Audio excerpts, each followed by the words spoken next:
से 3 घंटे बाद टीएमसी बंगाल चुनाव के लिए अपने सभी उम्मीदवारों की घोषणा करेगी। 294 सीटों के लिए उम्मीदवारों की घोषणा टीएमसी कर देगी। देश की नज़र इस बात पर है कि ममता बनर्जी के ऐलान के मुताबिक नंदीग्राम से वे चुनाव लड़ेंगी या नहीं। अगर ममता नंदीग्राम से चुनाव मैदान में उतरने का फैसला करती हैं तो नंदीग्राम बंगाल चुनाव का सबसे बड़ा बैटल ग्राउंड बन जाएगा। क्यों? क्योंकि बीजेपी ने यहां से शुभेंदु अधिकारी को टिकट देने की तैयारी कर ली है।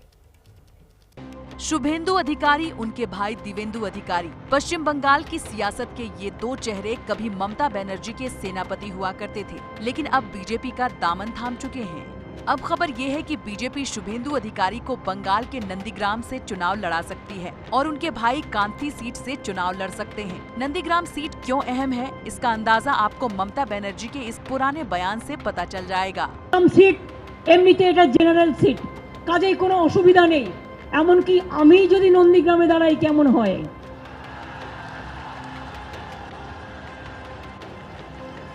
ভাবছিলাম কথার কথা একটু বললাম।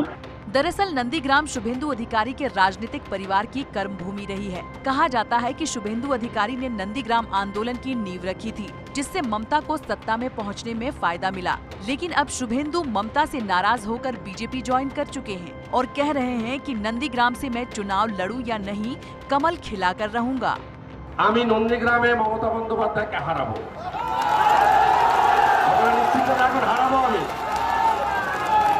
আমি আমাকে দল প্রার্থী করলেও হারাবো সরাসরি, অন্য কাউকে প্রার্থী করলেও আমি পদ্ম ফুল ফুটাবো, দায়িত্বটা আমার।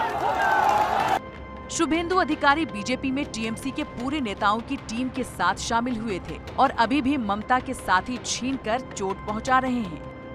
जरा ये तस्वीर देखिए। कल पश्चिम मिदनापुर की रैली में टीएमसी से बीजेपी में आए एक नेता सुशांत पाल ने शुभेंदु अधिकारी के सामने कान पकड़कर उठक बैठक लगाई और कहा ममता के साथ गया था, माफ करें। ये बंगाल चुनाव के रंग हैं।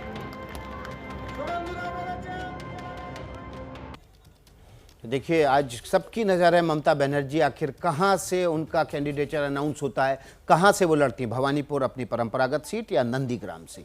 हमारे साथ कोलकाता से कुंतल चक्रवर्ती, मनोज्ञा लोईवाल और नीरज पांडे दिल्ली से जुड़े हुए हैं। लेकिन पहले इनके पास जाएं उससे पहले आपको एक और खबर दिखा देते हैं। बीजेपी नेता शुभेंदु अधिकारी के पिता और तृणमूल कांग्रेस से सांसद शिशिर अधिकारी ने बंगाल चुनाव पर एक बड़ा बयान दिया। शिशिर अधिकारी ने कहा है कि इस बार नंदीग्राम में तृणमूल के नतीजे अच्छे नहीं होंगे।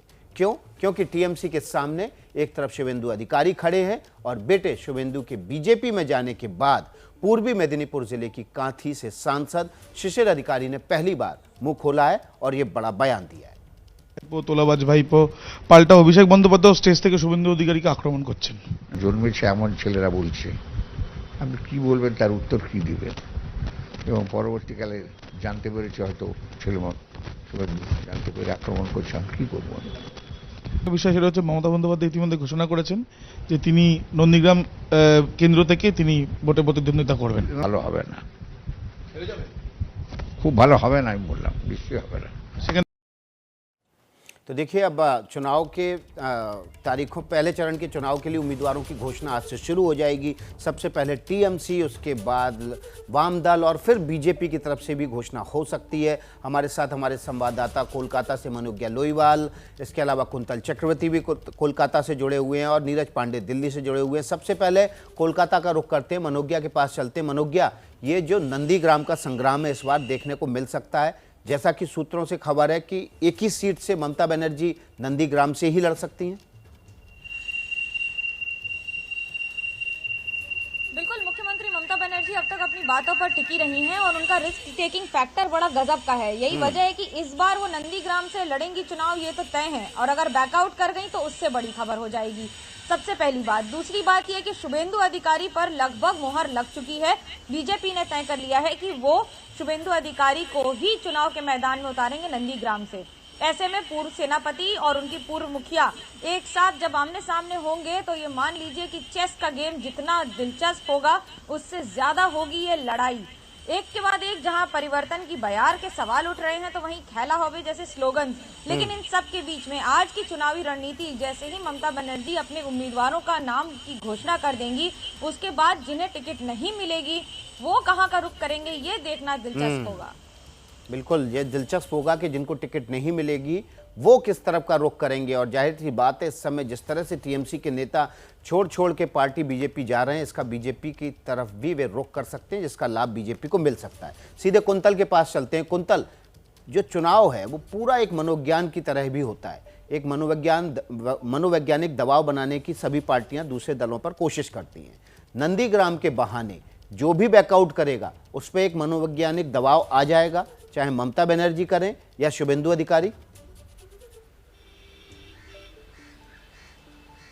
जी बिल्कुल, अंग्रेजी में कहावत यह है कि the speed of the boss is the speed of the team. तो ममता बनर्जी अगर यहाँ धीमी शुरुआत करती है तो तृणमूल कांग्रेस की शुरुआत भी धीमी हो जाएगी। शुरुआत में वो अगर सबसे बड़ा निर्णय ये ले लेती है कि मैं, देखिए आपके सबसे बड़ा खिलाड़ी है शुभेंदु अधिकारी और आप मान रहे हैं, तो मैं उन्हीं के होम ग्राउंड पर जाके उन्हीं को चैलेंज कर रही हूँ। ये अगर संदेश बीजेपी तक पहुँचती है तो कहीं ना कहीं बीजेपी के लिए थोड़ा बहुत तो मतलब टेंशन का माहौल तो होगा। उसके आगे क्या होगा, ये निर्णय, देखिए मास्टर स्ट्रोक भी हो सकता है, निर्णय गलत भी हो सकता है, लेकिन कोई भी जब चुनाव शुरू हो रहा है तो कोई भी चुनावी जो रणनीति है, जो डिसीजन है, वो चुनावी टोन सेट कर देती है। तो कहीं ना कहीं यहाँ एक मॉरल बूस्ट जो है, तो दोनों पार्टियां अपनी टोन सेट करने की कोशिश कर रही हैं। कुंतल, सीधे नीरज पांडे का रुख कर लेते हैं। नीरज, समय की कमी है, छोटे से में जवाब दीजिएगा। आखिर नंदीग्राम का जो जातीय गणित है वो है किसके पक्ष में? दरअसल दोनों अलग अलग विषय हैं, यहाँ विकास समझना ज़रूरी है, क्योंकि जब से विधायक हैं शुभेंदु अधिकारी नंदीग्राम से, वो टीएमसी से विधायक रहे हैं, तो निश्चित रूप में टीएमसी का जो अपना कैडर है, अपना वोटर है, वो भी शुभेंदु के साथ रहा है। अब शुभेंदु वहाँ से अलग हो गए, एक नई पार्टी, एक नए प्लेटफॉर्म पर वहाँ से चुनाव कंटेस्ट करने जा रहे हैं, या उन्होंने घोषणा कर दी है कि हम वहाँ से कंटेस्ट करेंगे।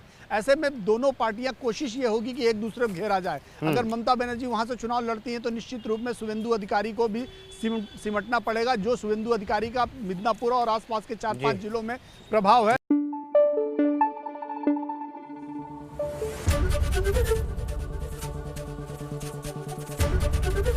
एबीपी न्यूज आपको रखे आगे।